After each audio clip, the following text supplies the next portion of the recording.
Where are we? We are in Ruaha.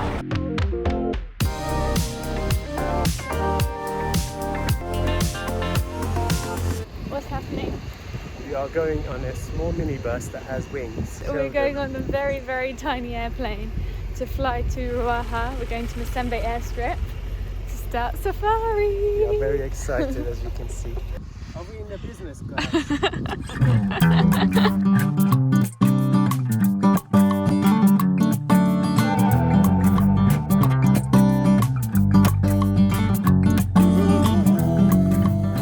Hi guys. We've come to Ruaha National Park to spend the next 5 nights here going on safari. We are. There's a monkey right? It's just come to ruin our take. She wants to There's take a something. cheeky monkey over there. She wants He's been eyeing the something. camera. Yeah, and it's my first time in Ruaha, and just from the drive that we've had already, it seems very different from parks that I've been to before. So it's always interesting to see what animals we're gonna find, if we'll be in luck. Seeing them in like good light for photography is like a whole nother thing. Good light. Usually they just show up unexpected. We are just on our first afternoon game drive now, and they've heard about a pride of lions. So we're heading in that direction in the hope that we get a sighting of them.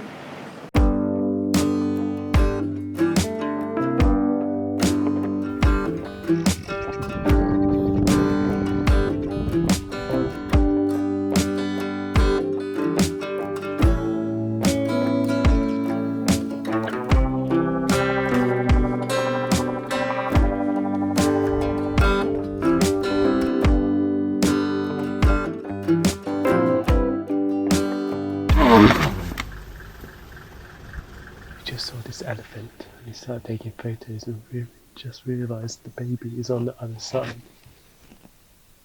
That's why this elephant's not going far.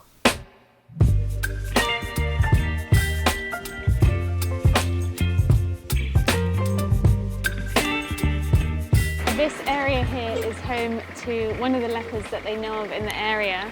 So we're driving around, keeping an eye out and hoping that we're going to get a sighting of a leopard this afternoon. I'm ready to find the elephant. You are. We believe in you.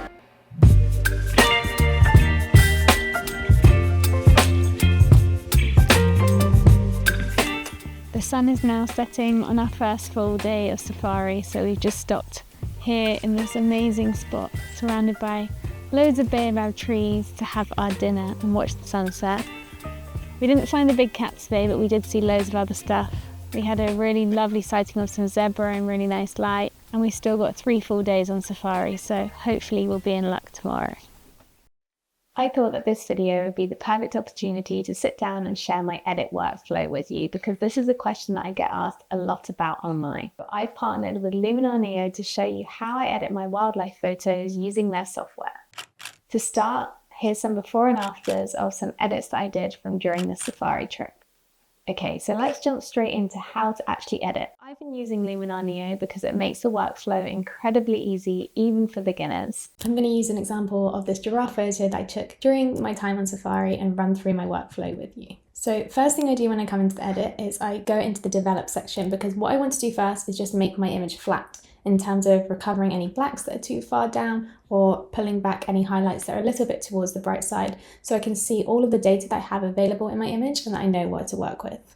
After I've done that and I'm happy with it, the next thing I think about is the crop. So the dimensions will differ depending on what crop that I want, but most of the time I'm editing for reels or stories, so I tend to use just a 16:9 vertical crop. And there's one really handy feature within this tool, and you can just click on this one button here, which is horizon alignment, and it just literally straightens out your image. You don't have to spend time with a ruler, it just does it all completely for you automatically. So the next thing I'm going to try, because this image was shot in golden hour, is to use one of their tools within the landscape function called golden hour. And I'm going to compare what this looks like versus what it looks like if I just play with the white balance of the image, so you can see the difference between the two. So obviously this is too extreme, but I always tend to drag it to the extremes just so I can see what it's doing to my image, and then I play around with a setting that I like as an alternative. So that's an example using the golden hour.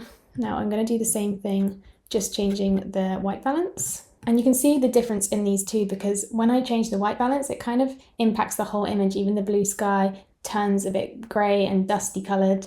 It impacts the foliage, whereas that other setting that I just showed you, it just really makes the image more naturally golden, how it would be as if you were actually having a more golden sunset at that moment where you were shooting. Next step is I'm going to go in and work on the giraffe as the whole, so the actual subject of the image. So to do this, I'm going to go develop, click on masking, and then object select. And this uses AI to actually detect the object within your image, so it saves you going around drawing it the outline and then masking it that way. So I can simply just click on the giraffe like that, and that's now my mask. Then once again, I'm going to go in and just work on my giraffe. So I'm going to increase the contrast a bit, bring out some highlights, play around with the blacks and whites. I'm also going to make it a bit less orangey because I feel like the giraffe actually is a bit too orange, but I will increase the vibrancy of the giraffe a little bit. Okay, it's getting there. And then the last thing that I do when I'm working on the image is that I work on the colors that I see within the image. So I'm going to go into color and then HSL, and then I work through the hue, saturation and luminance to get the colors in the image to how I feel like it best reflects that moment that I saw and I took that photograph. Okay, one thing that I'm still not happy with now that I can see how these edits are being applied is that there is some blue being picked up on the side. So I am going to go back in with a mask and this time do a brush and just do a little bit of color correction around this part of the giraffe's face. Zoom back out and then again look at the before and after. And that's my finished image that I'm happy with. As you can see, it's still true to life. I've not added or taken anything away from the image, but I've enhanced the colors. I've brought out that golden hour effect as I saw it in that moment when I actually took that photograph. As you can see, when I'm editing, you can literally just slide and click different buttons to apply edits to the image. If you want to try these techniques for yourself, you can use my discount code BROXY10 to download the software. I hope that you found this useful, and now let's get back to the rest of the safari. Our guide just received a call that someone has spotted a leopard, so we're driving really fast to the area and hope that we get a sighting of it.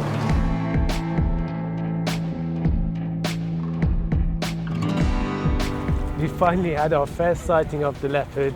She was in a tree just waiting, and we managed to get a few shots, not quite the best shots, but it was just insane watching it in real life about 30 meters away and watching how agile she was as she climbed down the tree and ran away.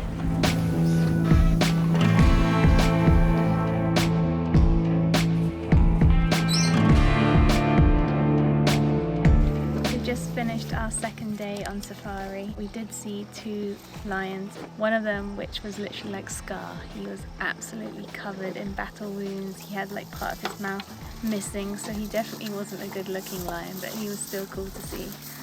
We also saw lots of giraffe, massive herds of buffalo, crocodile. Still waiting for that magic sighting in terms of a beautiful photo, but we've had so many sightings and seen so much diversity, so we've got 2 more full days here, so I think it can definitely happen in that time.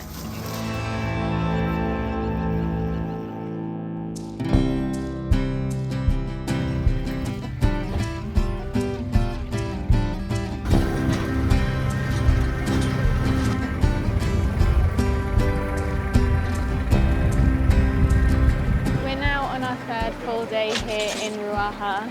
We did head out on a morning game drive this morning, but I didn't really feel much because it was pretty quiet. We did get some sightings. We saw a big male lion mating, but he was over the other side of the river, so we couldn't get over there to get a good shot. So we're back out now, looking again for some more wildlife, and hopefully we'll be in luck this afternoon.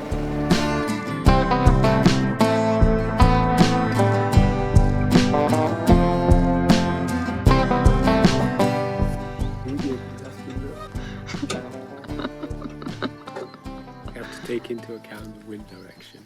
I think it's that way. This time it was a bush, but usually it works. Our time in Ruaha has now come to an end. We're just sat at the airstrip waiting for our plane to come to take us to Zanzibar. We had a really lovely few days here. Very different to the Serengeti, which is where I was last time, because the bush here is so much more dense, so game viewings are much more difficult, but the landscapes have been really beautiful, and we've had some beautiful encounters with some of the smaller animals as well. Like we saw a tiny baby dik-dik. That was definitely one of my favourites. Yeah, elephants were my favourite, and the group of elephants came by, and the engine was off, and we spent a long time with them during sunset last night. The moments that stand out for me were the early morning when we bumped into the two hyenas. That was cool. Yeah, that was cool. We were looking at one and then looked over, and there was one right in front of the car. I mean, for me, it was my first safari, so I had no expectations, no benchmark, and it was great. Saw lots of animals, and we've just got to the, I don't know if you can call this an airport, can you? Airstrip. Airstrip, yeah, there's no check-in or, no bag, no luggage or anything. You just wait for the planes to come, they fuel up, and then you can get on them and fly off. So, yeah, it's been a nice experience. I'll remember it. Yeah, and now we are heading to Zanzibar. We've got 4 nights in Zanzibar, so that will be where our next vlog is filmed. Hope you enjoyed this one, and see you again soon. Bye.